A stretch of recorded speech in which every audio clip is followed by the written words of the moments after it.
کی دل نشی رخسار سے آگے نہ بڑھی، حسن کی بات تو سرکار سے آگے نہ بڑھی، جیسے جی چاہے چلی جاتی ہے مشتاق مگر یہ ہوا سید ابرار سے آگے نہ بڑھی، یہ ہوا سید ابرار سے آگے نہ بڑھی۔ بڑی اچھی شاعری پڑوسی ملک کے ثنا خان جناب محترم مثال الدین مثال خان خوبی سے آپ نے سماعت کیا ہے۔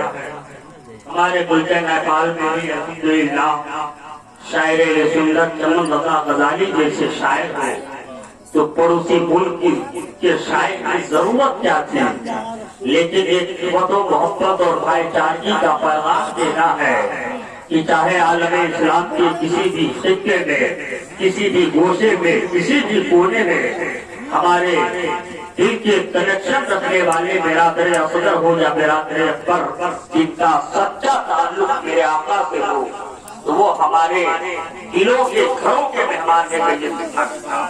یہ خود و محبت اور بھائی چارگی کا پیغام دینا مقصد ہے۔ میں بڑے دور کے رحل پر یہ عظیم شخصیت آپ شدت سے انتظار کر رہے تھے، بلکہ میں تو یہ کہتا ہوں کہ انتظار کرتے کرتے الانتظار و شبد من الموت میں مزداد کر چکے ہیں۔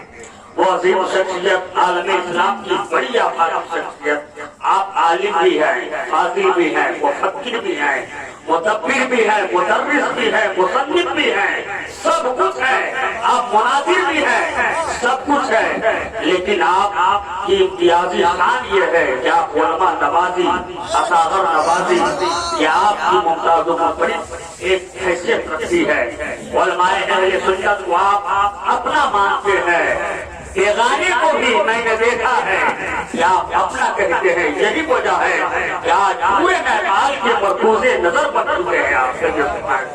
ایسی عظیم شخصیت مناظر اہل سنت، مفکر اہل سنت حضرت علامہ مفتی عثمان برکاتی صاحب قبلہ ممبر نور کے رحل پر موجود ہیں۔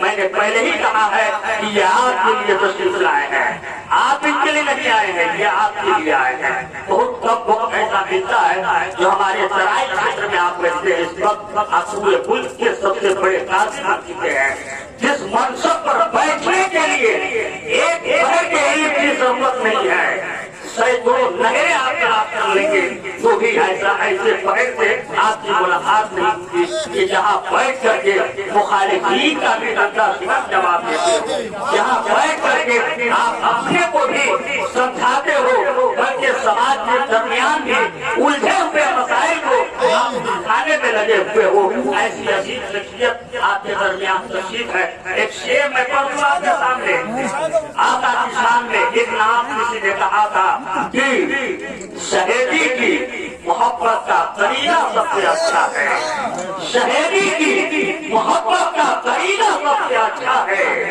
یقیناً مسجد نبوی کا زینہ سب سے اچھا ہے۔ یہ کوئی آنکھ والا دیکھ کر بولے تو حیرت کیا، یہ تو اندھا بھی بتائے گا مدینہ سب سے اچھا ہے۔ ماشاءاللہ بتائے گا مدینہ سب سے اچھا ہے۔ ملک تو قاضی نیپال کا ہے، لیکن پیسہ غریب نواز کا مل رہا ہے۔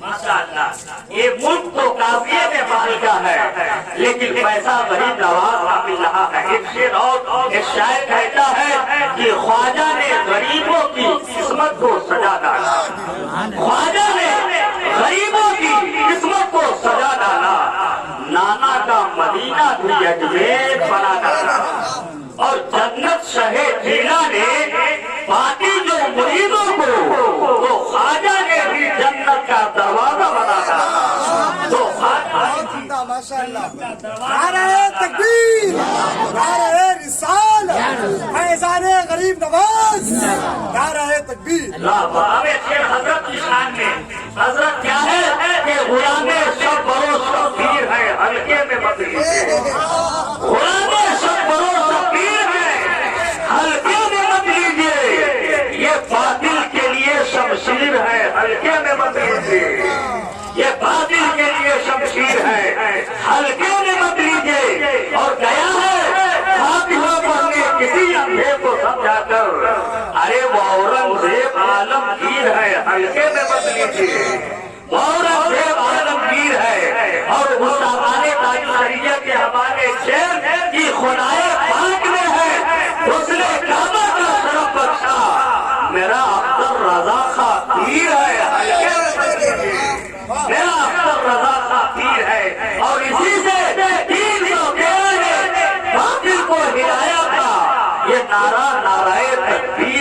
ہلکے میں مت لیجیے۔ اب اللہ سے بیٹی کبھی آپ بات کر لیں، آپ کو میں دیکھ رہا ہوں کہ ذہنی اعتبار سے آپ پریشان لگ رہے ہیں، ایسا نہیں ہونا چاہیے۔ سنیوں کا چہرہ مسکراتا ہوا ہونا چاہیے۔ آپ ایک رات وقت کر رہے ہیں یا آدھی رات وقت کر رہے ہیں، علماء کہتے ہیں کہ میرے آقا اپنی امت کی خاطر ساری راتیں رات کرتے ہوتے تھے، صرف اس لیے کہ میری امت کو بچا۔ فاطمہ زہرا کا سوال نہ کروں گا، امام حسن حسین کا سوال نہ کروں گا، بلکہ آپ روزے محشر یہی کہیں گے کہ آج کے دن میری امت کا سوال ہے، میری امت کو بچا۔ تو کیا ہماری غیرت اتنی مر گئی ہے کہ میں اپنے آقا کے نام پر اقرار نہیں دے سکتا؟ اگر دے سکتے تو کوئی وجہ تو سبحان اللہ۔ ایک ایسی تقریب حضرت علامہ مفتی کلام الدین نعمانی صاحب رات کے درمیان تشریف لا رہے ہیں، بہت سی بہترین آئی میری سرکار حافظ ملت کے اسکول کا پڑھا ہوا ایک ایسی عظیم الشان شخصیت ہے کہ جن کی تقریر میں گہرائی ہے، گہرائی ہے۔ آئیے مجھے آپ سے ملاقات کرواؤں، اس سے بات کریے۔ نعرہ